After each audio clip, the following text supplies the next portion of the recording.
Hello, everyone, and welcome back to another episode of the Beneath the Red Star podcast, a Russian history podcast for normal people.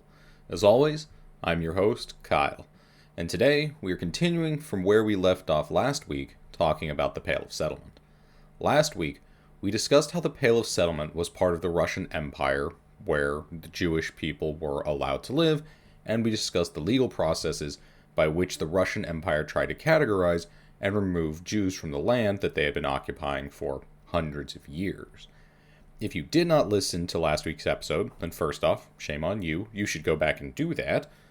But there are a few things I need you to understand before we can start discussing what life was like in the Pale of Settlement for the Jews who were subject to the special rules and regulations of the Russian Empire.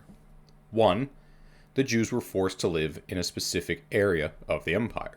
What was at one point part of the Polish-Lithuanian Commonwealth, and what is now parts of Belarus, Poland, Lithuania, Ukraine, and the westernmost parts of Russia. 2.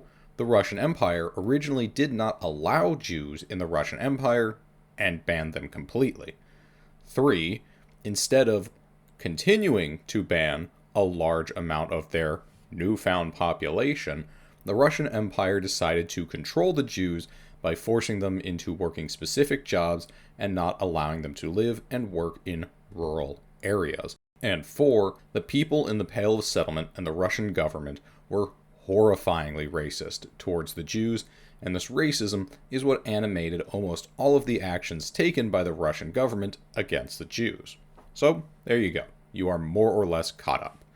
So, let's go ahead and jump right in.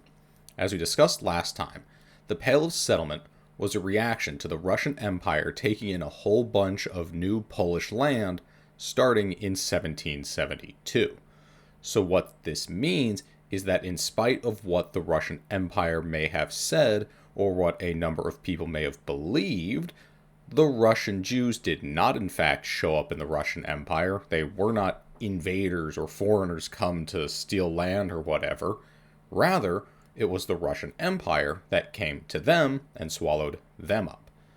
Jews had lived in the area that would become the Pale of Settlement for hundreds of years at that point, and I can't get too deep into Jewish immigration into the region because that is somewhat out of the scope of the project, but what we need to know is that the Jews ended up in the kind of Poland area because most of the rest of Europe did not allow them.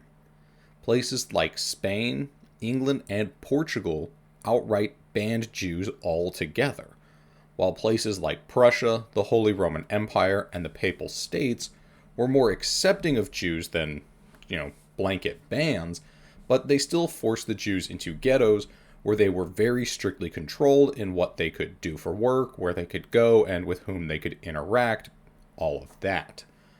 The Polish-Lithuanian Commonwealth was more open to Jewish settlement than many of the other places stemming from the late 1400s all the way into the 1700s. And this is mostly because the Jews were a big source of income for the Polish nobility. They were allowed to rent land from the Polish nobility, which of course made the Polish nobility incredibly wealthy.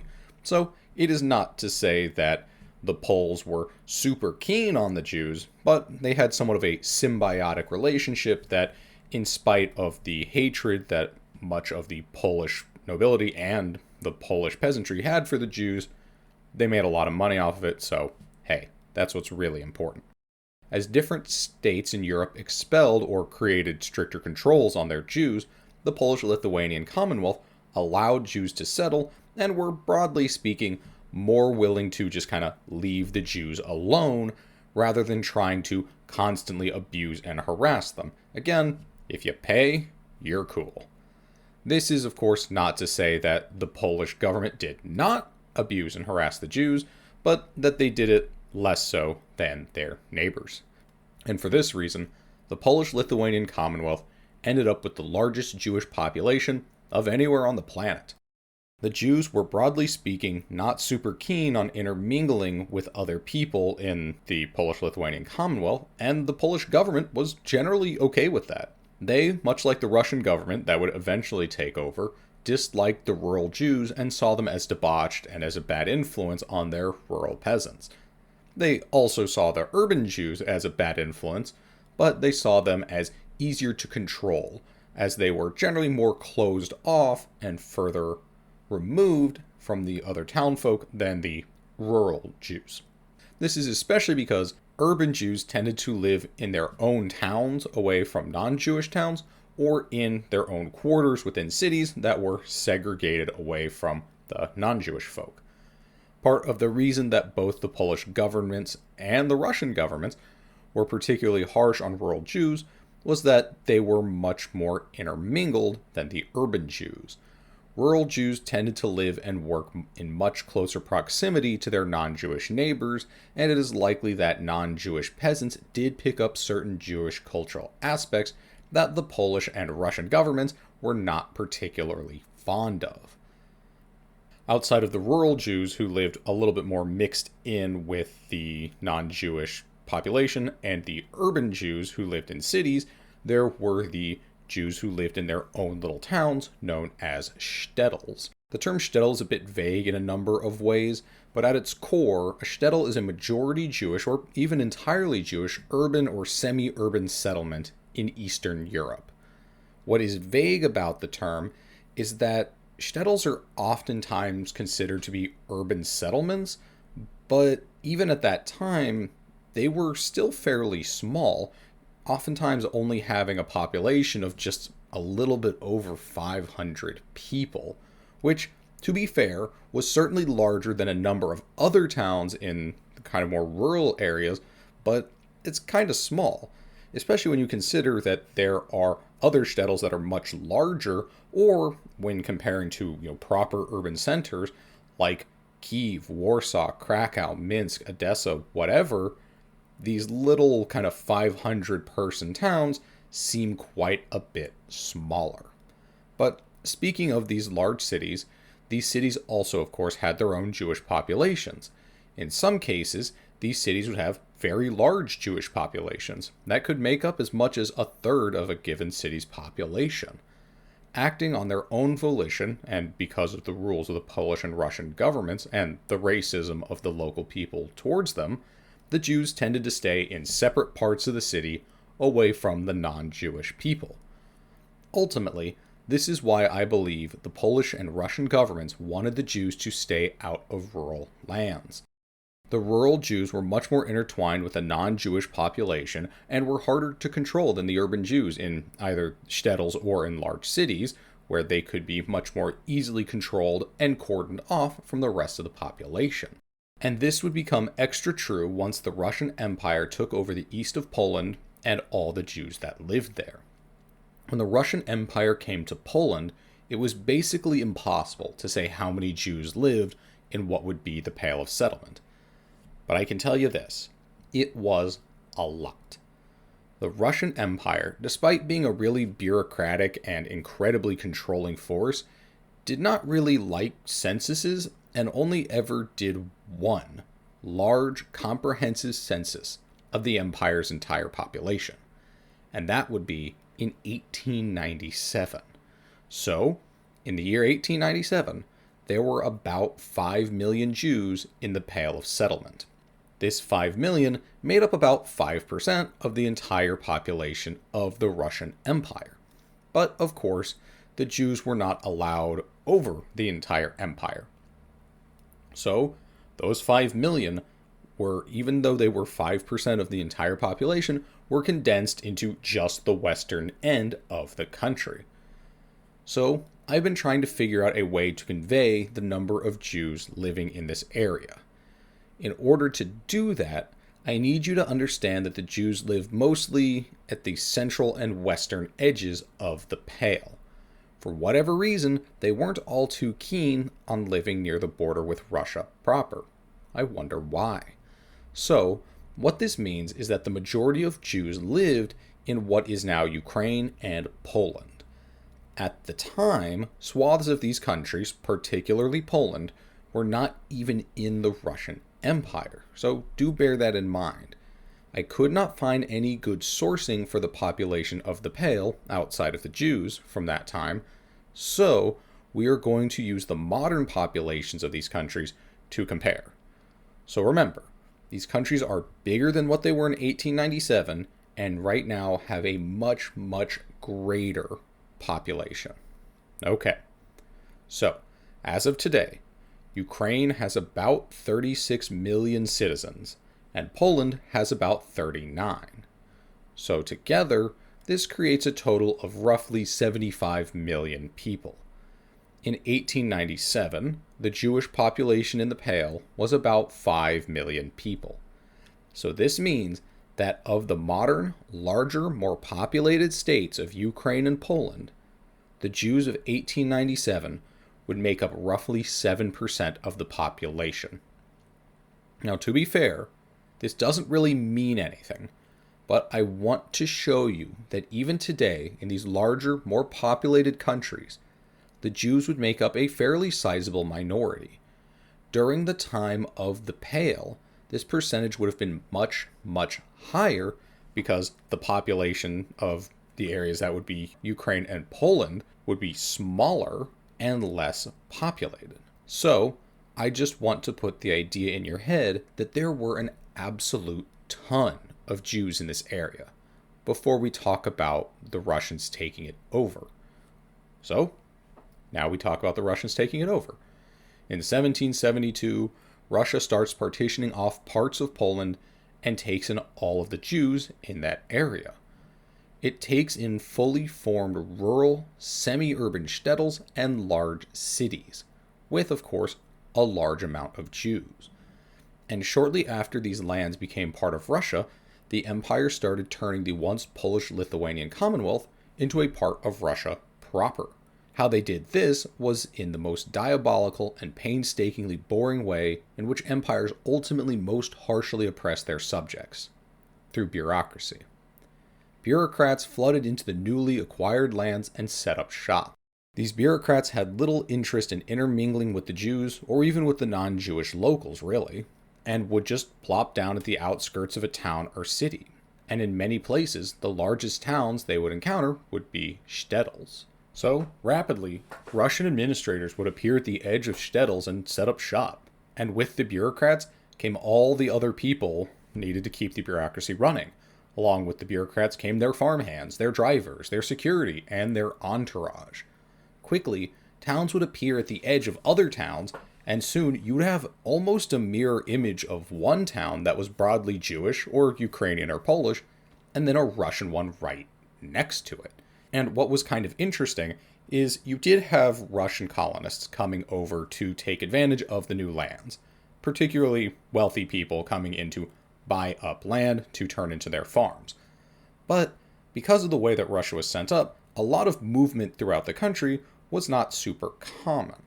So mostly what came to the newly acquired areas was this bureaucracy. They were administrators and the people who helped the administrators and to run the administration. Stuff like that. So quickly, shtetls became very important places because they had just kind of tacked onto them these administrative centers. And as you might imagine, this kind of segregation between the Russian folks and the local folks was not always the best for the stability of the region. Once the Russians arrived in these once Polish lands, they found millions of people who didn't really get along with anyone. The Poles didn't really like the Ukrainians, who didn't really like the Belarusians, who all hated the Jews, and all of them together, even with the Jews, all hated the Russians. So, as you might imagine, injecting a bunch of Russians who are interested in the land and the wealth of the people who are already there did in fact ratchet up some of the tension. And the segregation between groups, of course, did not foster a whole bunch of interest in each other. But what is really interesting is this outcome was, in a way, part of a Russian plan to keep the peace. Not necessarily the kind of peace, because Russians tended to get into fights with the locals and engage in anti-local pogroms and violence, but rather, this was to kind of keep the cultural peace, if you will, the kind of tension between cultures and them influencing each other. The Russian Empire at this point, anyhow, was not really interested in erasing the cultures of the people that they were taking over. The Russian administrators set up their towns in order to keep the Russians away from the rest of the locals. Seemingly, anyways, to keep the Russians from rubbing off on the locals as much as the inverse. This would change, and ultimately in the late 19th century, there would be some pretty serious Russianization attempts, basically to just crush the local cultures in various different parts of Russia. But at this point, that's not really going on, and the Russian government is more or less doing a you stay over there, we stay over here, and we'll all be cool, just pay your taxes. For now, in the late 1700s and then into the early 1800s, things were going all right. Or, well, as all right as could be in the Pale of Settlement. There was still constant daily denigration and oppression by the locals and the Russian colonists, and the Russian government was trying to round up all the Jews and force them into singular spaces, and sometimes things would get horrifically violent, and pogroms were fairly common. But by and large, things were not great, but they were a hell of a lot better than they would be. So it's more or less kind of within the acceptable norms of what was at the time the kind of just background radiation, racism, and violence that was common in the area. But before we can talk about what the kind of further reaches of that violence would look like, let's talk about what day-to-day life was like in a shtetl. Shtetls were an interesting place. As I said previously, shtetls were often almost entirely Jewish. And even with the influx of non-Jews, those being the Russians showing up, they tended to be not actually particularly influenced by the Russians, because of course the Russians would create their own separate villages, or they would live on the rural land that the Jews were being forced off of. As such, the shtetl stayed very Jewish. But in spite of the lack of non-Jewish residents, the shtetl was an incredibly important place for the entire population of the Pale, whether or not they were Jewish. Since the Jews of the Pale were, let's say, encouraged, sometimes at gunpoint, by the Russian government to leave rural areas and abandon farming, they took up, or were forced to take up, jobs as merchants or artisans. So what this means was that the shtetl was, for many Russian citizens, where you had to go to buy or sell your goods. As such, shtetls were towns built up around a large marketplace in which people from all over the region would come to engage in the purchase and sale of the goods they needed to survive. And what this meant was that if you wanted to buy and sell things, well, then you're probably going to have to buy and sell to or from a Jew. And as well, because the administrators tended to just plop down at the edges of shtetls, that meant that people from outside the region would often come to shtetls in order to pay taxes, go to court, file paperwork, or do whatever it is you do at an administrative office in the 1800s. This made shtetls incredibly important, and it made them often visited places for basically everyone in the Pale of Settlement. As you might imagine, the non-Jewish citizens did not always appreciate this. Instead, it was a common complaint amongst the non-Jewish citizens that the Jews controlled commerce and were bleeding them dry with their vice grip on the exchange of goods. And yet, in spite of all this, the Jews of the Russian Empire were not commonly wealthy people, and neither were shtetls particularly impressive places. This was because of a number of things. One, Jews were just straight up taxed for existing by the Russian government. As well, Jews were also taxed for their kosher foods and for the candles that they used for their Shabbat rituals. Two, some shtetls were horribly overcrowded and work could not be given out to everyone. As we discussed in last week's episode, the 1806 Committee on Resettling the Jews was split on what to do, as they correctly pointed out that the shtetls did not have the economic capacity or variety to support the large number of Jews that were intended to be displaced into them. But they were displaced anyways, and the shtetl suffered because of this overcrowding and lack of economic opportunity. And finally, number 3, violence. Violence by non-Jews against Jews was an incredibly common occurrence. This could either be at kind of the individual level, one guy on the street taking out his anger and aggression on a local Jewish person, or this could be the mass collective violence of the pogrom. But either way, as you might imagine, violence does not in fact breed stability or economic flourishing. So despite being very important administrative and economic centers, something that should realistically scream money and influence, the Shtetls were desperately poor and were known for their squalid conditions. At the time, it was a very common trope for those who spoke or wrote commonly about the Jewish people in Russia that Jewish housing looked temporary, and this even became a central theme in the Zionist movement that was popping up in the 1800s. It was a common refrain that the Zionists would claim that the Jews never set down roots in Europe because they knew they would soon be leaving. And while many may have enjoyed that sentiment and the kind of looking to the future optimism that it proposed, that was very far from the case. Jews had lived in this region for hundreds of years. They weren't going anywhere. And in spite of their general lack of wealth, the Russian government and the non-Jewish Russian citizens felt it was their need to keep the Jews down and to often take whatever they could from the Jews. And yet, in spite of these beliefs, it was a common remark of travelers who came through the Pale of Settlement that even the incredibly low bar for quality of life set by the Russian serf village was rarely met, if ever surpassed by the Shtetl. And as I said earlier, a large part of this would be the almost constant violence that's being carried out against the Jews. So now, we're going to talk about that. Now, we are going to discuss the pogroms. The term pogrom currently has a number of meanings, and those meanings have changed, even more so since the word became popular at the end of the 19th century. And this is for good reason. There are a number of types of pogroms that all sought to fulfill different purposes. But at the end of the day, what a pogrom is really at its core, no matter the context or the desires or the outcomes, is an instance of mass violence carried out against a group of people, generally ethnic or religious minorities, who have little or no means to defend themselves. Pogroms were not a new thing to the Jewish people of the Pale of Settlement.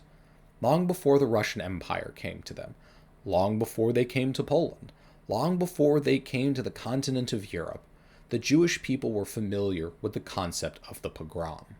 But for our purposes today, it is just important to know that while the late 19th and early 20th centuries were a huge hotbed for pogroms, the Jews of Russia and the non-Jews of Russia and the Russian government were all too familiar, and for the latter two, quite comfortable with pogroms. Pogroms tended to be precipitated by some kind of event that made the non-Jewish citizens of the Pale feel like they were being cheated, used, or abused by the Jews. It was common that non-Jews would lash out in times of economic hardship against what they perceived to be the economic treachery and usury of the perfidious Jews. Or they would lash out during times of religious fervor. For example, it was very common for pogroms to take place on or around Easter. Or pogroms might pop up at times of nationalist tensions. For example, the late 19th century saw the Russian government cracking down on independence movements that were popping up throughout the empire. This included attempts to Russianize the non-ethnically Russian populations, like we discussed earlier. These attempts at Russianization not infrequently saw violence targeting non-ethnic Russians, including, and in particular, the Jews. Or pogroms might pop up as a response to communist agitation. This was fairly common since it was a pretty widely held belief at all levels of Russian society that communism and socialism were Jewish creations brought about to bring the destruction of the world order in service of a worldwide Jewish cabal. Fun fact, this kind of ideology is called Judeo-Bolshevism, and it was, and really still is, a central part to Nazi ideology, and is a thought process you can still see influencing modern American and European mainstream politics. Yay. And then, lastly, and this was not that infrequent, all of these factors could be true together. it was not uncommon for pogroms to be in response to a number of things. It was not uncommon for economic issues to be tied up in issues of politics or nationality or ethnicity, things like that. So it was not uncommon that a pogrom and the damage done and the goals sought by the perpetrators might all be a little intertwined. This kind of multi-causal pogrom was very common in the late 19th and early 20th century, as all of the above issues were pretty high at the top of everyone's mind.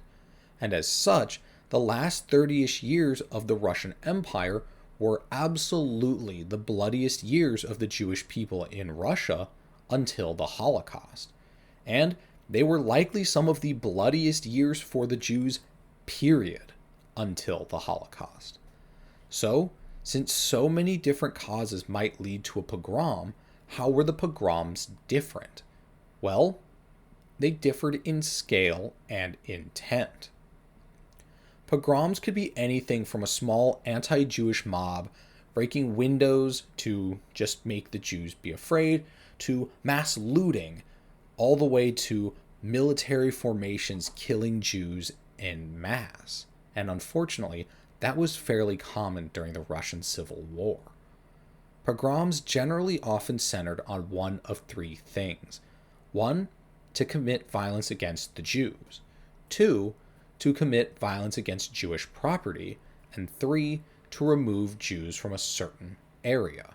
And if you think back to kind of the ideological impetus of what the pogrom might be, say, for example, economic issues or cultural issues, you could see why these three things, that being violence against Jews, violence against Jewish property, and then the removal of Jews, might either together or individually meet the goals.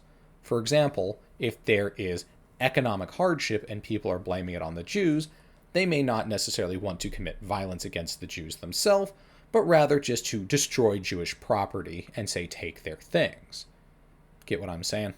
Ultimately, these goals differed based on what the feelings of the mob were, but at the end of the day, the pogroms really had one overarching purpose that existed kind of no matter what, and that was to humiliate the Jews.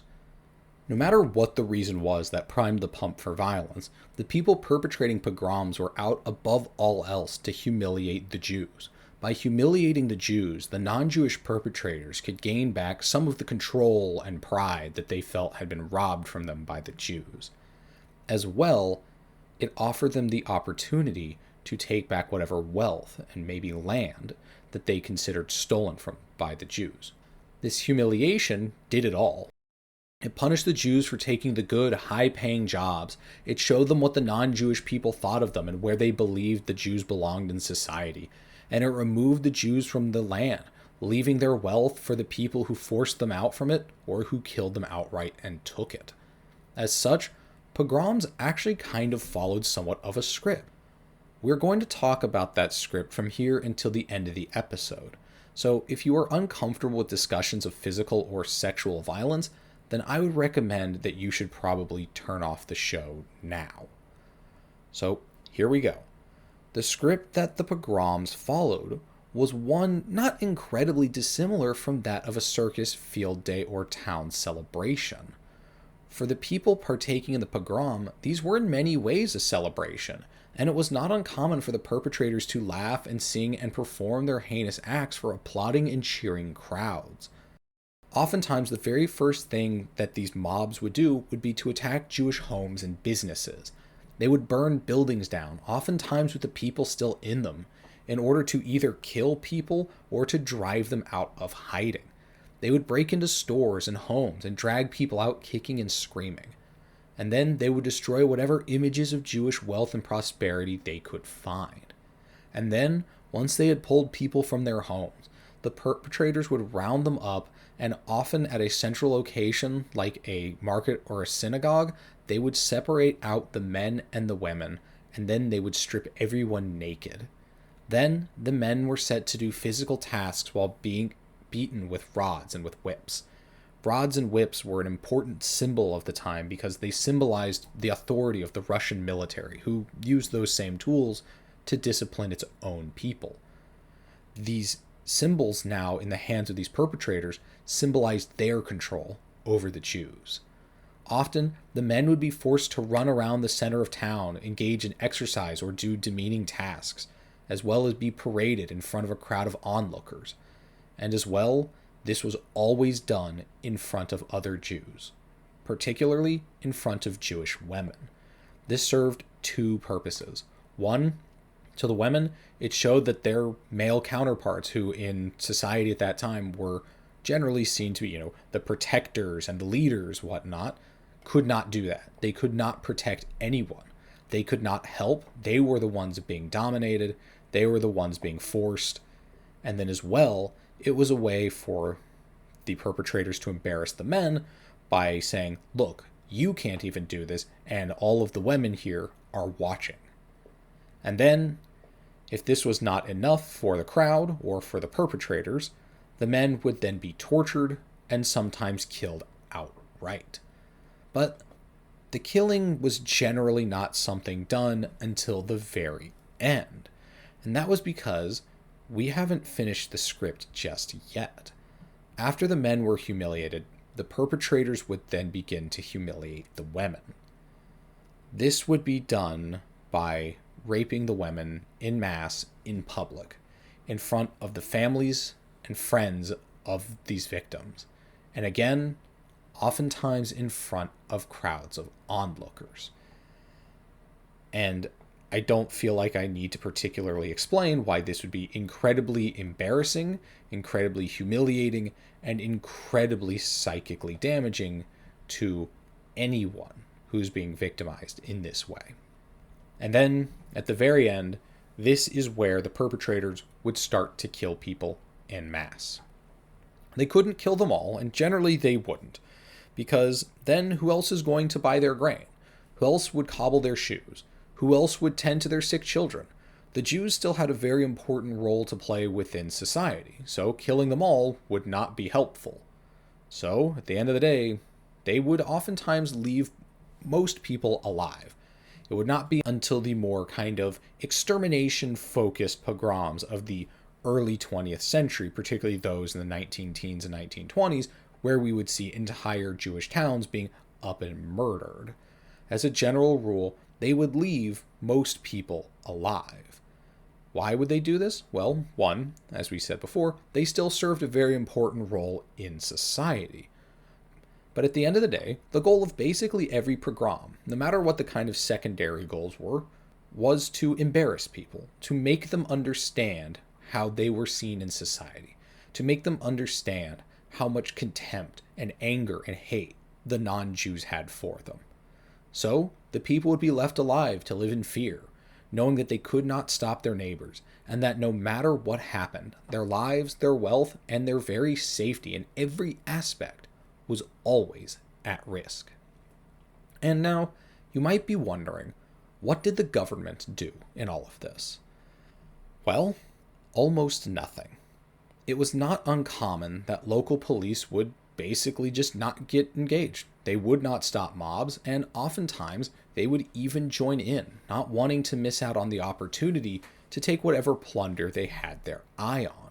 And at the national level, these outbursts were broadly ignored or chalked up as just the natural response of the peasantry to the abuses of the Jews and their commercial stranglehold. Over time, the pogroms did change, though.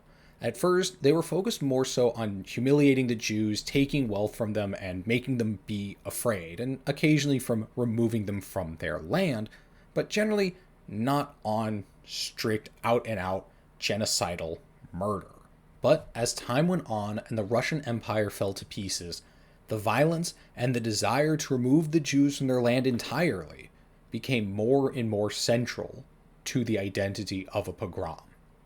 In what is now Ukraine, pogroms that wouldn't be matched until the 40s would take place during the Russian Civil War, particularly in the years of 1919 through 1921, as various groups fought to create their own countries and to create nations that they envisioned without the Jews. Places like Kiev, Zhytomyr, and Proskurov saw hundreds, if not thousands, of Jews killed by various militaries or mobs in matters of days.